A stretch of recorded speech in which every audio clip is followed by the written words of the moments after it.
The Kingdom of Judah was a state established in the southern Levant during the Iron Age. The Hebrew Bible says that the Kingdom of Judah, along with the northern Kingdom of Israel, was the successor to a united monarchy. But modern archaeology and textual analysis have suggested otherwise, rejecting the account of a united monarchy and indicating that Judah became a fully developed kingdom much later than the culturally related but politically distinct Northern Kingdom of Israel. It is often referred to as the Southern Kingdom, to distinguish it from the Northern Kingdom of Israel. Judah emerged as a state probably no earlier than the 9th century BCE, although there are differences of opinion as to the dating. In the 7th century BCE, Jerusalem became the capital of the kingdom and a city with a population many times greater than before and would dominate the state and its neighbors, probably as the result of a cooperative arrangement with the Assyrians, who wished to establish Judah as a pro-Assyrian vassal state controlling the valuable olive industry.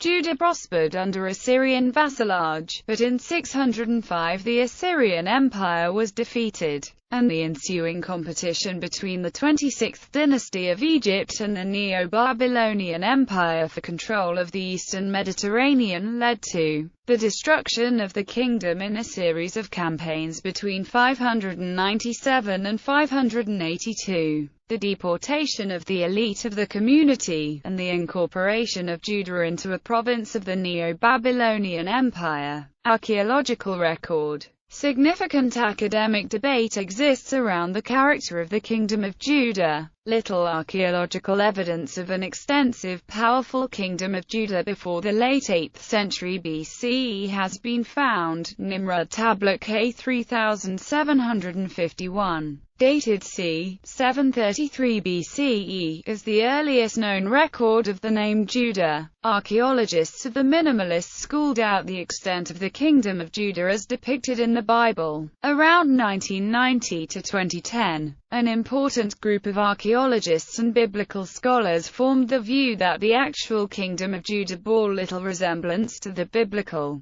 portrait of a powerful monarchy. These scholars say the kingdom was no more than a small tribal entity. However, Yosef Garfinkel has written in a preliminary report published by the Israeli Antiquities Authority that finds that the Khirbet Kafar sites support the notion that an urban society already existed in Judah in the late 11th century BCE. Other archaeologists say that the identification of Khirbet Kafar as an Israelite settlement is uncertain. Biblical narrative. According to the Hebrew Bible, the Kingdom of Judah resulted from the breakup of the United Kingdom of Israel after the northern tribes refused to accept Rehoboam, the son of Solomon, as their king. At first, only the tribe of Judah remained loyal to the house of David, but soon after the tribe of Benjamin joined Judah. The two kingdoms, Judah in the south and Israel in the north, coexisted uneasily after the split, until the destruction of Israel by the Assyrians in c. 722–721 left Judah as the sole remaining kingdom. The major theme of the Hebrew Bible's narrative is the loyalty of Judah, and especially its kings, to Yahweh, which it states is the God of Israel. Accordingly, all the kings of Israel and almost all the kings of Judah were bad, which in terms of biblical narrative means that they failed to enforce worship of Yahweh alone. Of the good kings, Hezekiah is noted for his efforts at stamping out idolatry, but his successors, Manasseh of Judah and Amon, revived idolatry, drawing down on the kingdom the anger of Yahweh. King Josiah returned to the worship of Yahweh alone, but his efforts were too late and Israel's unfaithfulness caused God to permit the kingdom's destruction by the Babylonians in c. 587–586 BCE. However, it is now fairly well established among academic scholars that the biblical narrative is not an accurate reflection of religious views in either Judah or particularly Israel during this period. Relations with the northern kingdom. For the first 60 years, the kings of Judah tried to re-establish their authority over the northern kingdom. and there was perpetual war between them. Israel and Judah were in a state of war throughout Rehoboam's 17-year reign. Rehoboam built elaborate defenses and strongholds, along with fortified cities. In the 5th year of Rehoboam's reign, Pharaoh Shishak of Egypt brought a huge army and took many cities. When they laid siege to Jerusalem, Rehoboam gave them all of the treasures out of the temple as a tribute, and Judah became a vassal state of Egypt. Rehoboam's son and successor, Abia, continued his father's efforts to bring Israel under his control. He waged a major battle against Jeroboam of Israel and was victorious with a heavy loss of life on the Israel side. According to the Book of Chronicles, Abia and his people defeated them with a great slaughter, so that 500,000 chosen men of Israel fell slain, after which Jeroboam posed little threat to Judah for the rest of his reign, and the border of the tribe of Benjamin was restored to the original tribal border. Abijah's son and successor, Asa, maintained peace for the first 35 years of his reign,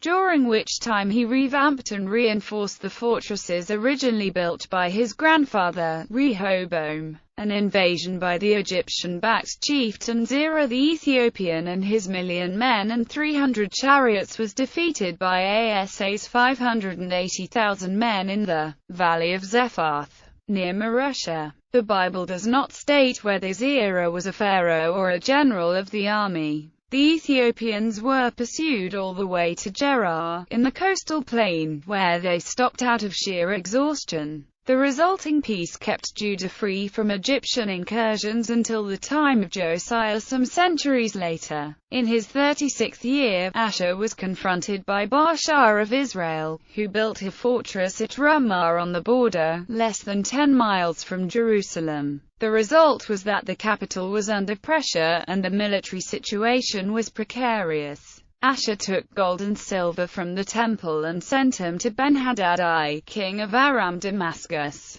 in exchange for the Damascene king cancelling his peace treaty with Baasha. Ben-Hadad attacked Ijon, Dan, and many important cities of the tribe of Naphtali, and Baasha was forced to withdraw from Ramah. Asa tore down the unfinished fortress and used its raw materials to fortify Geber and Mitzpah on his side of the border. Asa's successor, Jehoshaphat, changed the policy towards Israel and instead pursued alliances and cooperation with the northern kingdom. The alliance with Ahab was based on marriage. This alliance led to disaster for the kingdom with the Battle of Ramoth-Gilead. He then entered into an alliance with Araziah of Israel for the purpose of carrying on maritime commerce with Ophir. But the fleet that was then equipped at Ezion-Geber was immediately wrecked. A new fleet was fitted out without the cooperation of the king of Israel, and although it was successful, the trade was not prosecuted.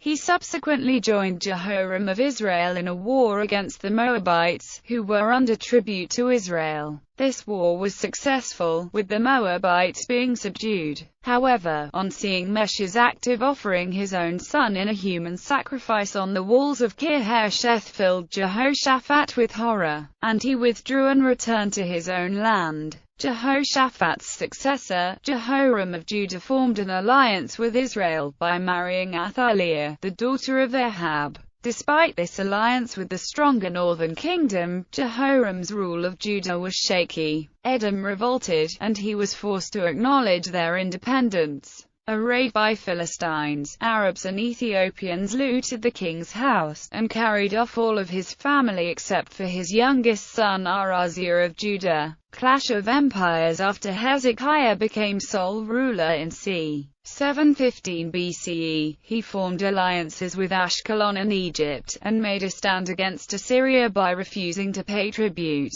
In response, Sennacherib of Assyria attacked the fortified cities of Judah. Hezekiah paid 300 talents of silver and 30 talents of gold to Assyria, requiring him to empty the temple and royal treasury of silver, and strip the gold from the doorposts of Solomon's temple. However, Sennacherib besieged Jerusalem in 701 BCE, though the city was never taken. During the long reign of Manasseh, Judah was a vassal of Assyrian rulers, Sennacherib and his successors. Esarhaddon in Ashurbanipal after 669 BCE. Manasseh is listed as being required to provide materials for Esarhaddon's building projects, and as one of a number of vassals who assisted Ashurbanipal's campaign against Egypt. When Josiah became king of Judah in c. 641–640 BCE, the international situation was in flux.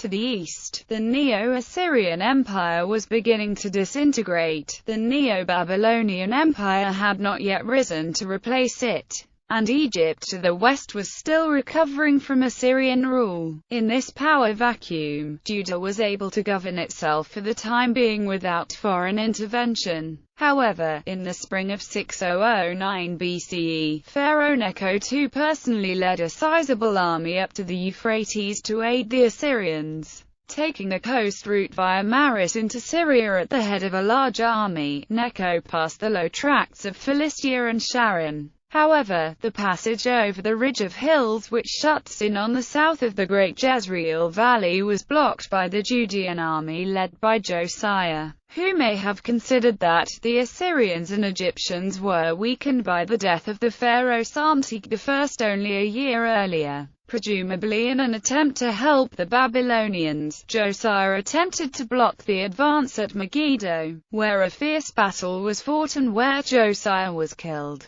Necho then joined forces with the Assyrian Ashurbanipal II, and together they crossed the Euphrates and laid siege to Haran. The combined forces failed to capture the city, and Necho retreated back to northern Syria. The event also marked the disintegration of the Assyrian Empire. On his return march to Egypt in 6008 BCE, Necho found that Jehoahaz had been selected to succeed his father, Josiah. Necho deposed Jehoahaz, who had been king for only 3 months, and replaced him with his older brother, Jehoiakim. Necho imposed on Judah a levy of 100 talents of silver and a talent of gold. Necho then took Jehoahaz back to Egypt as his prisoner, never to return. Jehoiakim ruled originally as a vassal of the Egyptians, paying a heavy tribute.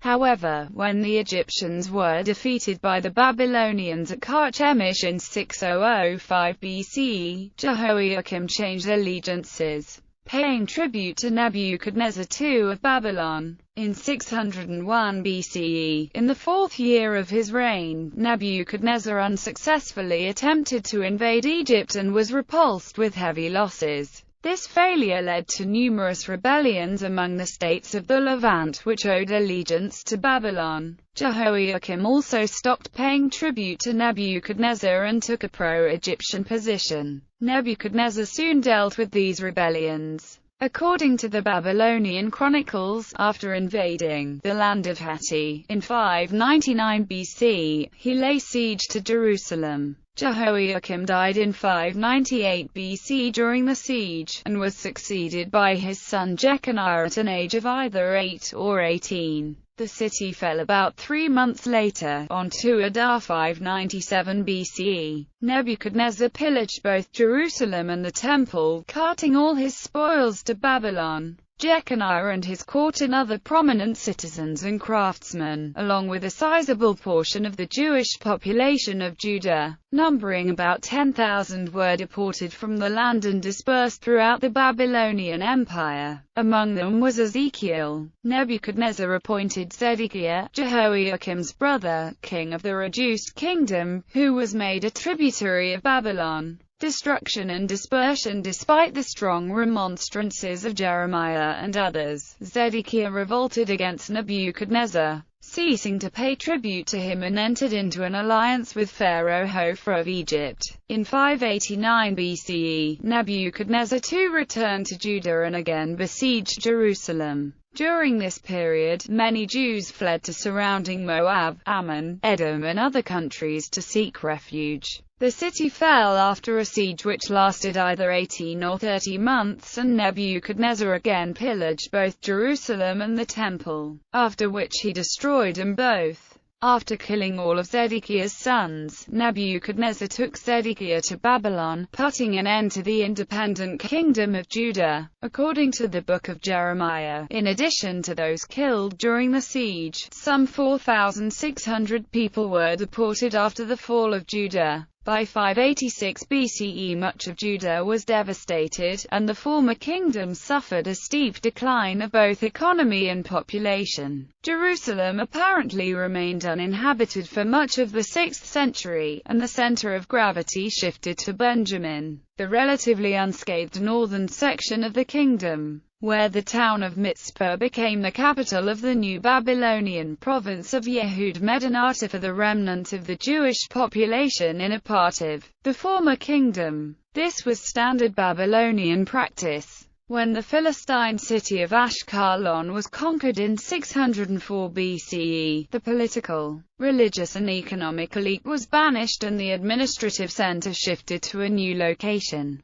Gedaliah was appointed governor of the Yehud province, supported by a Chaldean guard. The administrative center of the province was Mizpah, and not Jerusalem. On hearing of the appointment, many of the Judeans that had taken refuge in surrounding countries were persuaded to return to Judah. However, before long Gedaliah was assassinated by a member of the royal house, and the Chaldean soldiers killed. The population that was left in the land and those that had returned fled to Egypt fearing a Babylonian reprisal, under the leadership of Johanan, son of Kareah, ignoring the urging of the prophet Jeremiah against the move. In Egypt, the refugees settled in Migdal, Tahpanhes, Noth, and Pathros, and Jeremiah went with them as moral guardian. The numbers that were deported to Babylon and those who made their way to Egypt and the remnant that remained in the land and in surrounding countries is subject to academic debate.